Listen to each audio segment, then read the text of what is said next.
Gardens can be a real haven for wildlife, even if they're tiny like ours.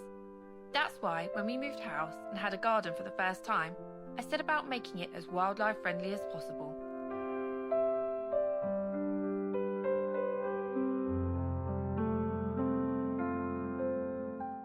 This is the first day that we let our cat, Mr. Shnuffles, out into the garden, just a few weeks after bringing him home from the rescue centre. I'm showing you this because it's the earliest footage I have of the back garden, from shortly after we moved in. As you can see, the back garden was simply a patchy lawn, and the front garden was just a few feet of dirt between our window and the fence. We started by adding some plants, including native wildflowers, herbs, shrubs, hedging, and even a tiny apple tree. We didn't have in mind to make a wildlife garden initially, but we've always been mindful of wildlife, and doing this provided a variety of shelter and natural food for many different species.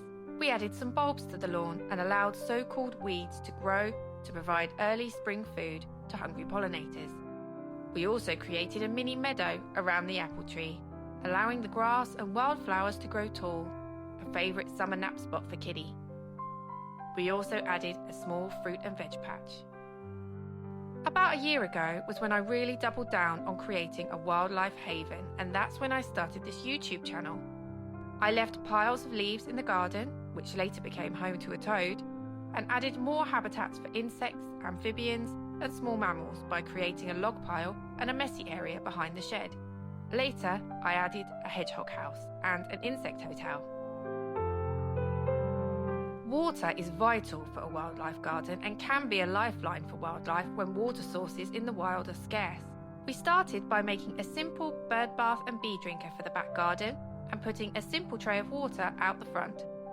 Then, a few months later, we added a mini pond. Made from a large bucket, it was super quick and easy to make, and I hoped it would provide a place for wildlife to drink and bathe, as well as a place for amphibians to shelter and breed.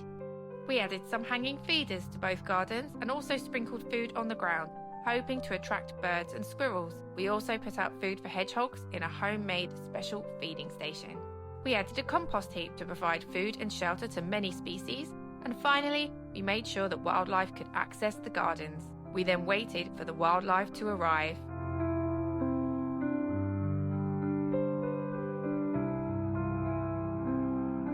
For the first few weeks, we saw bees and butterflies, and a bit later in the season, we had some squirrels. I had often seen them on the grass outside the house, but it was magical to have them come up to our garden. You don't need a TV when you have squirrels to watch out the window. They're very funny and provide a constant source of entertainment. They can be cheeky though. Several coconut feeders have been stolen whole.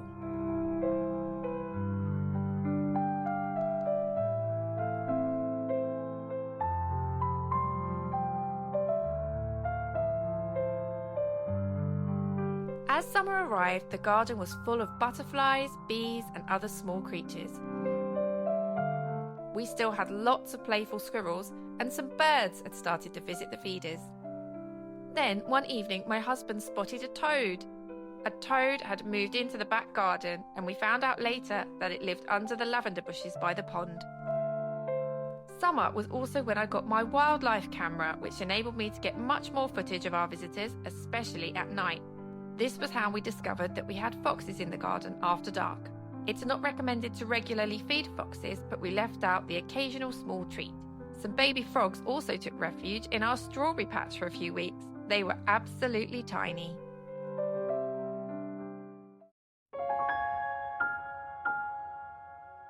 Autumn saw some new arrivals, including robins, a hummingbird moth, pigeons, magpies, and snails in the pond.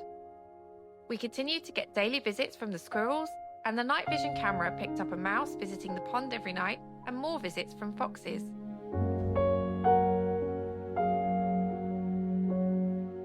Winter was very special because a robin moved into the garden and lived in our hedge. It was beautiful to see it in the garden every day, drinking and bathing in the pond, visiting the feeders,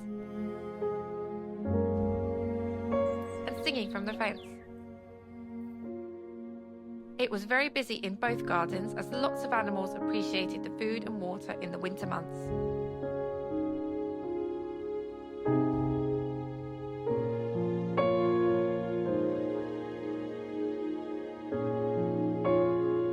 We had a wren visit the garden for the first time, and a squirrel tried to take an entire feeder.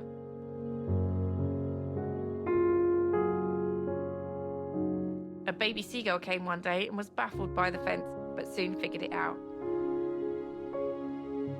It's been just over a year since I turned my garden into a wildlife garden. The animals continue to visit every day for food, water and shelter, with some making it their home. You don't need lots of space to make a wildlife haven. I film updates of our garden every month and other wildlife videos if you'd like to see more. Thank you for watching.